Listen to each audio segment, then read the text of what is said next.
नमस्कार साथियों, आदर्श शिक्षण संस्थान की ऑनलाइन कक्षा में आपका स्वागत है। पिछले पाठ में हमने पदार्थ के अभिलाक्षण गुण, पदार्थ की अवस्थाओं के बारे में अध्ययन कर चुके हैं। अपन ने पदार्थ की अवस्था मूल रूप से 3 अवस्थाओं के बारे में अध्ययन किया था: ठोस, द्रव व गैस। आज हम पदार्थ की अवस्था में परिवर्तन के बारे में चर्चा करेंगे। क्या पदार्थ की अवस्था में परिवर्तन होता है? क्या ठोस कभी द्रव में बदल सकता है? क्या द्रव कभी गैस में बदल सकता है? इसके लिए अपन आगे अध्ययन करेंगे।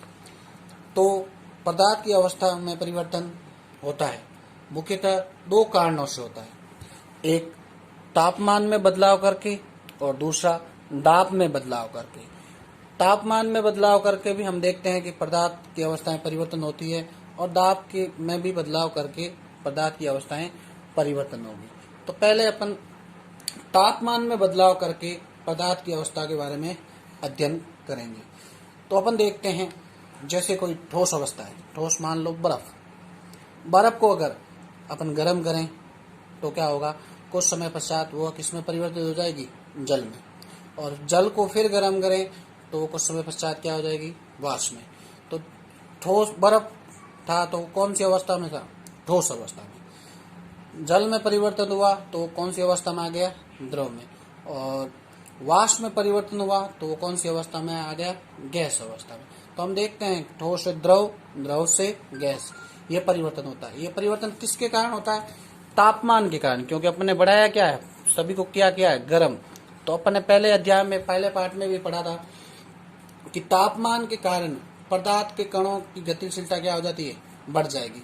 तो अपन देखते हैं, जैसे अगर ठोस को गर्म करते हैं, बर्फ को, तो बर्फ के कणों की गतिशीलता बढ़ जाने के कारण वो किस में परिवर्तन हो जाता है? जल में। और जल को गर्म करते हैं तो उसके पदार्थ के कणों की गतिशीलता बढ़ने के कारण वो किस में परिवर्तन हो जाता है? गैस में। ठोस को द्रव में बदलने की प्रक्रिया अपन मुख्य रूप से किस कहते हैं? संगलन कहते हैं। क्या कहते हैं? संगलन। और द्रव को गैस में बदलने की प्रक्रिया क्या कहलाती है? वाष्पीकरण कहलाती है। क्या कहलाती है? वाष्पीकरण। इसी प्रकार गैस को वापस द्रव में बदलने की प्रक्रिया क्या कहलाती है? संघनन कहलाती है। और द्रव को ठोस में बदलने की प्रक्रिया क्या कहलाती है? हिमांक कह सकते हैं या जमाना कह सकते हैं। तो ये मुख्य रूप से तीनों अवस्थाएं एक दूसरे में परिवर्तित होती रहती है। उसी प्रकार अगर गैस को सीधे ठोस में बदलने की प्रक्रिया क्या कहलाती है? ऊर्ध्वपातन। और उसी प्रकार ठोस को वापस गैस में बदलने की प्रक्रिया क्या कहलाती है? ऊर्ध्वपातन। तो ये तापमान के कारण, बदलाव के कारण ये अवस्था परिवर्तन होता है। इसमें मुख्यतः 3 बिंदु आते हैं। पहला बिंदु आता है गलनांक बिंदु। किसे कहते हैं गलनांक बिंदु? किसी भी ठोस का वह तापमान जिस पर वो अपनी ठोस अवस्था से पिघलकर द्रव अवस्था में परिवर्तन होता है, वो बिंदु क्या कहलाता है? गलनांक बिंदु कहलाता है। यानी सामान्य रूप से अपन कह सकते हैं कि वह निश्चित तापमान जिस पर ठोस पिघलकर द्रव बन जाता है, ठोस पिघलकर क्या बन जाता है? द्रव, वही क्या कहलाता है? गलनांक कहलाता है। क्या कहलाता है?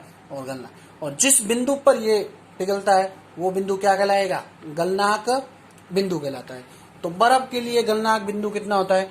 0 डिग्री सेल्सियस। यानी 0 डिग्री सेल्सियस पर क्या होता है? बर्फ किस में परिवर्तित होता है? जल में। यानी ठोस द्रव में परिवर्तन होने लगता है। पहले परिवर्तन नहीं होता। मान लो बर्फ का अगर टेम्परेचर, तापमान देखें -5 डिग्री सेल्सियस है या -6 डिग्री सेल्सियस है, तो वो धीरे धीरे ताप बढ़ाने पर -5 होगा, -4 होगा, -3 होगा, तापमान बढ़ेगा। बट पिघलना कब स्टार्ट होगा? यानी अब अपनी अवस्था कब परिवर्तित करेगा? जब तापमान क्या होगा? 0 डिग्री सेल्सियस होगा, तब वो अपना अवस्था ठोस से किस में परिवर्तित होगा? द्रव में। इसे 273 केल्विन भी कहते हैं। यह भी एक तापमान मापने का इकाई है, जिसे केल्विन, जैसे सेल्सियस तापमापी 0 डिग्री से शुरू होती है, उसी प्रकार केल्विन तापमापी 273.16 केल्विन से शुरू होती है। 16.16 दशमलव हटा दिए जाते हैं क्योंकि गणनाओं में आसानी रहे, इसलिए शुरू का कितना होता है? 273 केल्विन। तो सामान्य रूप से बर्फ का गलनांक बिंदु कितना होता है? 0 डिग्री सेल्सियस या 273 केल्विन होता है। उसी प्रकार अगला है संगलन की प्रसुप्त उष्मा किसे कहते हैं? संलयन की प्रसुप्त उष्मा। वायुमंडलीय दाब पर 1 किलोग्राम ठोस को उसके गलनांक पर द्रव में बदलने के लिए जितनी उष्मा की आवश्यकता होती है उसे क्या कहते हैं? संलयन की प्रसुप्त उष्मा कहते हैं। यानी इस क्रियाकलाप द्वारा समझ सकते हैं कि वायुमंडलीय दाब पर, जो अपने चारों तरफ जो दाब है, वायु का जो दाब है, उस दाब पर अगर अपन एक बीकर लेकर उसमें बर्फ लें और बर्फ रखकर एक थर्मामीटर और एक छड़ की सहायता से, बर्नर की सहायता से उसको क्या करें? गर्म करें, तो 1 किलोग्राम ठोस किस अवस्था में? बर्फ ठोस अवस्था में। उसको गर्म करने पर जैसे ही बर्नर की सहायता से गर्म करते हैं तो वो किसमें धीरे धीरे तापमान बढ़ता है। तापमान बढ़ता है तो पदार्थ के कणों की गतिशीलता भी क्या होती है? बढ़ती जाती है, जिससे क्या होता है कि बर्फ धीरे धीरे क्या होता है? द्रव अवस्था में परिवर्तन होना स्टार्ट होता है। तो पहले जब अपन बर्नर की सहायता से इसे गर्म करते हैं तो इस बीकर का तापमान निश्चित रूप से बढ़ता है। फिर एक समय ऐसा आएगा जब ये तापमान क्या रह जाएगा? स्थिर रह जाएगा, और स्थिर रह जाएगा, और जब तक वो आगे तापमान बढ़ेगा नहीं, जब तक क्या हो, सारा बर्फ क्या ना बदल जाए द्रव में। तो एक उस समय जो बर्नर से ली गई उष्मा, वो उष्मा बर्फ के द्वारा क्या कर ली जाती है? अवशोषित कर ली जाती है।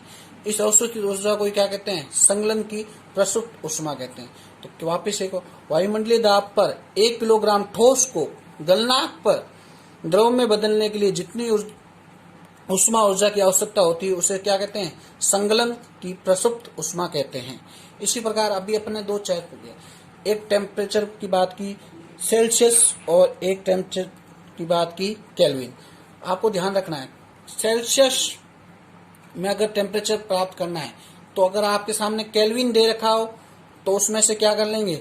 273 घटाने पर अपने को सेल्सियस में प्राप्त हो जाएगा। अगर केल्विन प्राप्त करना है तो सेल्सियस टेम्परेचर में अपन क्या करेंगे? 273 जोड़ देंगे। ये तापमान मापने की इकाइयां हैं। इससे आसानी से आप तापमान को परिवर्तित भी कर सकते हो। और तो अपने को ध्यान रखना है, अगर सेल्सियस में टेम्परेचर ज्ञात करना है तो केल्विन में से 273 क्या करना है? घटाना है। और केल्विन में ज्ञात करना है तो सेल्सियस में क्या करना है? 273 जोड़ना है। इसी प्रकार ये था गलनांक बिंदु। आगे है क्वथनांक बिंदु। ये भी तापमान के प्रभाव पर निर्भर होता है। किसे कहते हैं? किसी भी द्रव का वह तापमान जिस पर वह अपनी द्रव अवस्था को छोड़कर गैसीय अवस्था में क्या हो जाता है? परिवर्तित हो जाता है। यही क्या कहलाता है? क्वथनांक बिंदु कहलाता है द्रव अवस्था में। अब द्रव का क्वथनांक बिंदु, जिस प्रकार ठोस को द्रव में बदला तो वो बिंदु क्या था? गलनांक बिंदु। उसी प्रकार द्रव को किस में बदलना? वाष्प में, या वाष्प यानी गैस में बदलने के लिए जिस ताप पर वो बदलता है उसे क्वथनांक कहते हैं। और जो बिंदु होता है उसे क्या कहते हैं? क्वथनांक। पानी के लिए ये क्वथनांक बिंदु कितना होगा? 100 डिग्री। यानी 100 डिग्री पर जल क्या हो जाता है? वाष्प में परिवर्तित हो जाए। इसके लिए भी एक प्रयोग किया क्रियाकलाप है। वही बर्नर लेकर एक बीकर में जल लिया और एक छड़ लिया, और जब पानी को अपन गर्म करते हैं तो एक बार तापमान बढ़ता रहता है। फिर एक स्थिति ऐसी आती है जब तापमान क्या रह जाता है? स्थिर। और 100 डिग्री सेल्सियस पर, कितने डिग्री सेल्सियस पर? 100 डिग्री सेल्सियस पर जल किस में परिवर्तित होने लग जाता है? सारा का सारा जल वाष्प में परिवर्तित हो जाता है।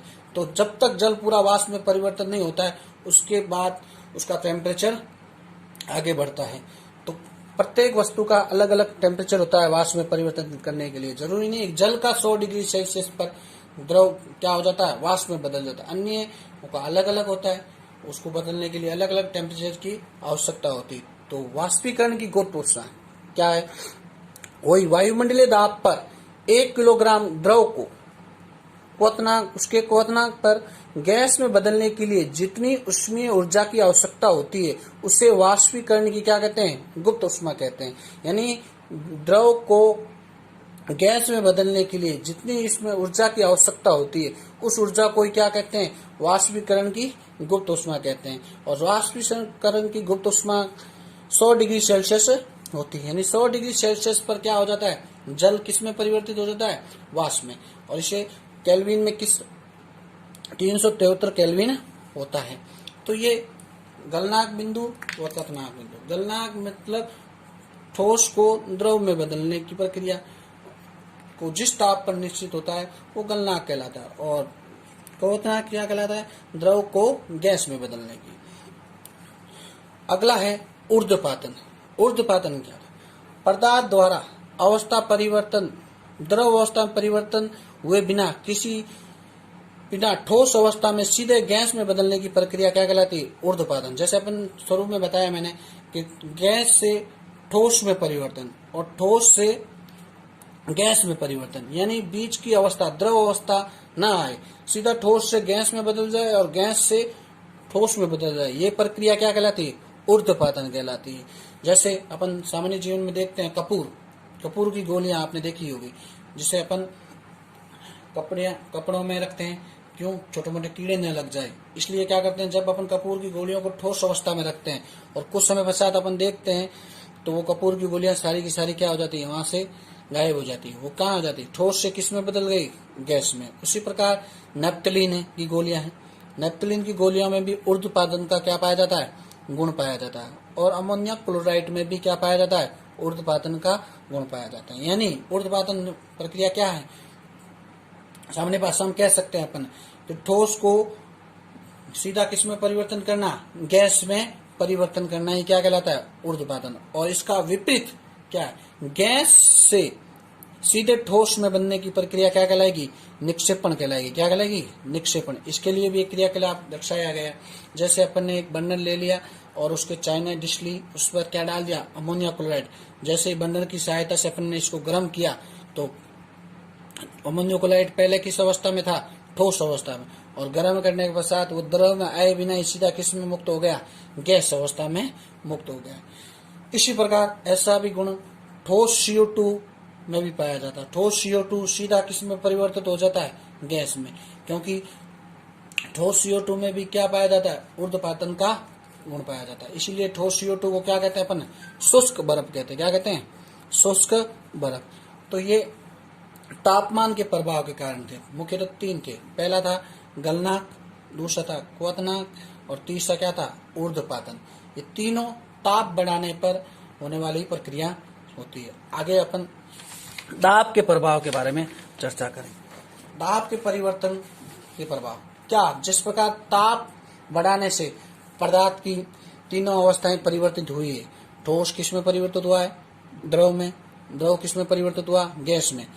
तो उसी प्रकार दाब बढ़ाने पर भी क्या ठोस द्रव में परिवर्तित होता है, क्या द्रव गैस में परिवर्तित होता है, क्या गैस वापिस द्रव में होता है क्या, और द्रव वापिस ठोस में क्या होता है या नहीं। तो अपन देखते हैं दाब बढ़ाने से भी पदार्थ की अवस्था में परिवर्तन होता है। गैस वापिस द्रव में परिवर्तन हो सकता है और द्रव वापिस किस में परिवर्तन होता है, ठोस में। अपन देखते हैं गैस के सिलेंडरों में गैस भरी जाती है। कौन सी गैस भरी जाती है, LPG व CNG। तो इस LPG को जब अपन दाब लगाते हैं तो वो गैस के सिलेंडरों में आसानी से भर जाती है, और वो किस अवस्था में परिवर्तित हो जाती है, द्रव में। और अधिक अगर दाब लगाएं किसी वस्तु पर तो वो द्रव भी किस में परिवर्तित हो जाती है, ठोस में।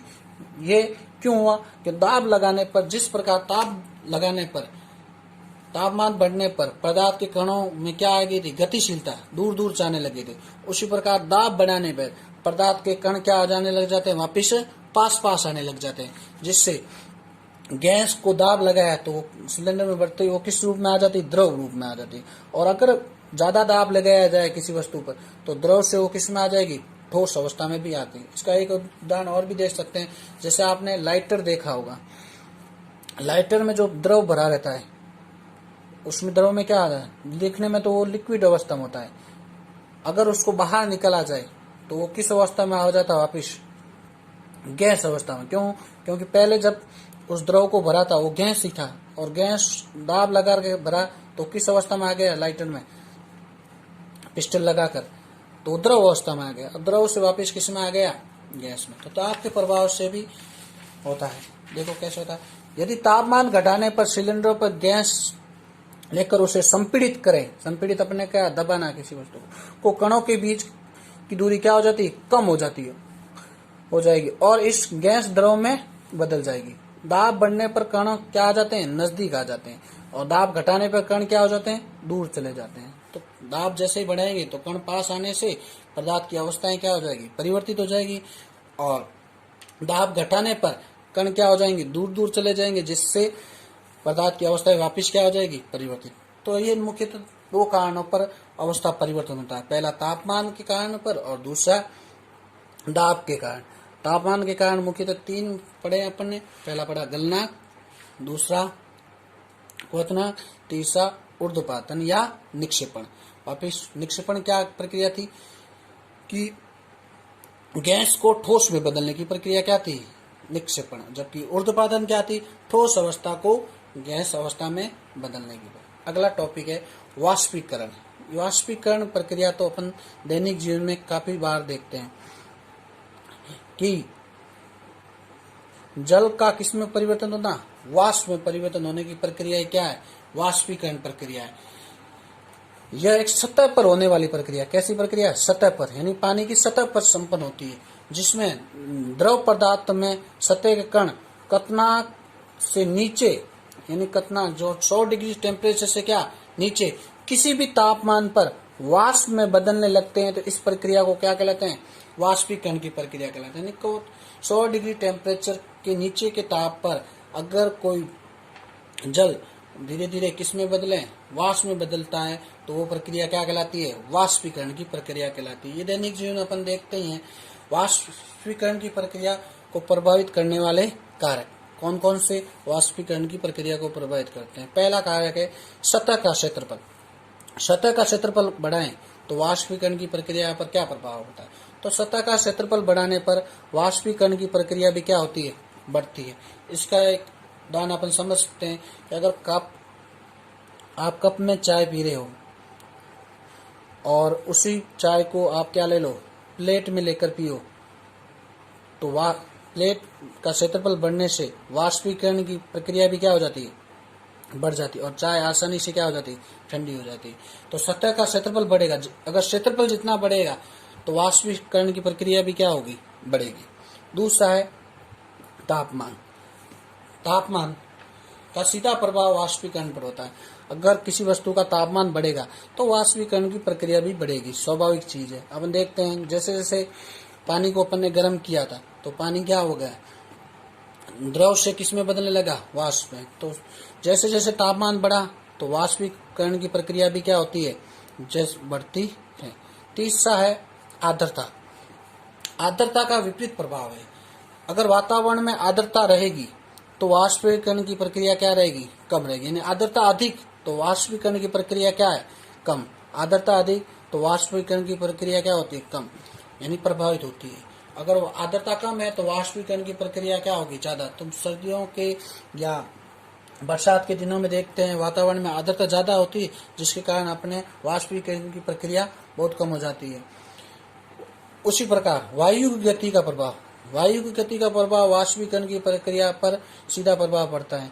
यानी वायु की गति बढ़ेगी तो वाष्पीकरण की प्रक्रिया भी बढ़ेगी। जैसे अपन छत पर कपड़े सुखाते हैं, तो अगर वायु की गति तेज है तो कपड़े क्या होंगे, जल्दी सूख जाएंगे, और वायु की गति अगर धीमे होगी तो कपड़े क्या होंगे, लेट सूखेंगे। तो ये मुख्यतः 4 प्रभावित करने वाले कारक है। कौन कौन से, सतह का क्षेत्रफल, तापमान, आर्द्रता और वायु की गति। ये वाष्पीकरण को प्रभावित करने वाले कारक है। अगला है वाष्पीकरण से शीतलता। यानी वाष्पीकरण से शीतलता किस प्रकार प्राप्त होती है।